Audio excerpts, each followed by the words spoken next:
Today is World Obesity Day, and we all know that maintaining a healthy weight is one of the best things you can do to protect your overall health. But being overweight or obese increases your risk for having a heart attack or stroke, as well as numerous other health problems, including high blood pressure, certain cancers, diabetes, and so on. So as I said, today is World Obesity Day.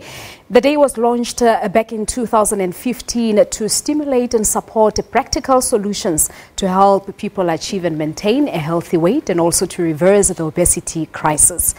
We discuss the state of obesity here in South Africa with Bianca Tromp. She is a dietitian from the Heart and Stroke Foundation, South Africa, and she joins us live now from our studios in Sea Point. Bianca, good afternoon to you. Thank you so much for coming through.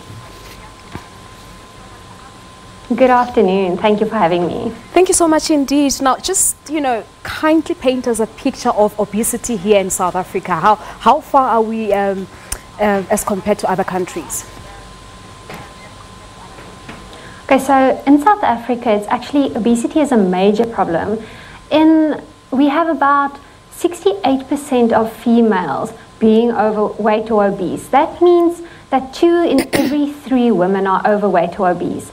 When we look at the men, it's about 31% of men that are overweight or obese. That means it's 1 out of 3 men that are overweight or obese. And it's so concerning that this even starts in our children, with 13.3% of our children younger than 5 years being overweight or obese. And it's such a big health concern. Like you mentioned, it increases your risk for non-communicable diseases like certain cancers, diabetes, heart disease, and strokes. Yeah. Now, you talk about our children, and I was actually reading an article earlier on about the number of young South Africans suffering from obesity. Apparently, it doubled in 6 years, while this took 13 years to happen in the United States. So surely there's something that we as parents are doing wrong here. Well, there's definitely different aspects that play into this. And it's true what you're saying, like, the obesity rates are increasing exponentially. And I think it's just important for us to reinvestigate why this is happening, and to encourage everyone to maybe set certain guidelines in place to prevent this from happening. And now we're talking about schools as well, we're talking about parents, and we're talking about society as a whole. Yeah, but how would a person know if they are overweight or they are obese? Some people talk of your BMI, calculating it by dividing your weight and your height, and then dividing the answer by your height again. So talk to us about that. How do I know that I'm obese or overweight? Okay, so like you mentioned, BMI is body mass index, and that is one of the tools that we use to determine your nutrition, your body composition. And that is, like you said, your height your weight divided by your height squared. But there are other ways of determining whether you are overweight or obese as well. And one of the other ways that we like using, and it's very easy to use, so the listeners at home can try it, and that's just measuring your waist circumference. So for women, we would like your waist circumference to be less than 88 centimeters. And for men, it should be less than 102 centimeters. If it's more than 88 for women, more than 102 for men, that puts you in the category of being overweight and obese. Oh, okay. No, incredible. Now, but the reality, Bianca, is that not all overweight people are leading unhealthy lifestyle. Of course, this is a very common misconception, which leads to obese people being stigmatized. What are other reasons that may explain, people being obese or overweight?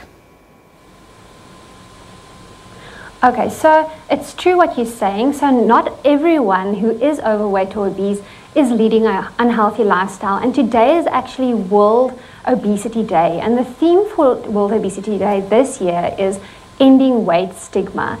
And the misconception that being overweight and obese is due to an unhealthy lifestyle. It leads to discrimination towards people that are overweight and obese. And yeah, so this year we're so excited that this is a topic and that we can focus on stigmatization.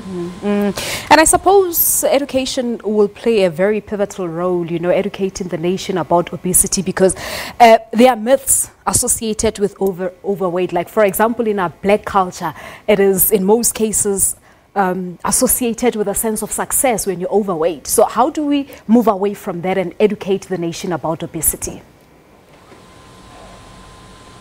Okay. As we are becoming more westernized, we're also eating more westernized, but we're not accepting the westernized ideas. Yeah. And I think it's crucial, like you're saying, is education, because even though being overweight isn't necessarily a bad lifestyle choice, it can be due to medical conditions, like, for instance, having a thyroid problem, having polycystic ovary syndrome. And it's so important to educate the population on eating healthy, because being overweight, even though it's not a lifestyle choice always, it is unhealthy. There's no positives in being overweight, and that's why we do have to educate the public. So yes, it might be culturally acceptable to be overweight, but it does not mean that it's healthy for you. Yeah, and some people blame it on their food choices. I, for one, I have to be very conscious as to what I eat on a daily basis. But how does food choices contribute to overweight and obesity? So in South Africa, we actually have a lot of sugar-sweetened beverages. We have a lot of fatty foods. We have a lot of foods high in salt and high in sugar. Now, all these excessive calories that we're taking in is causing us to gain weight. We're also not eating enough fruits and vegetables, and we're nutrient deficient. We're not getting enough vitamins. We're not getting enough minerals. All right. No, let's leave it at that. Thank you so much for coming through, Bianca. We really appreciate your insight.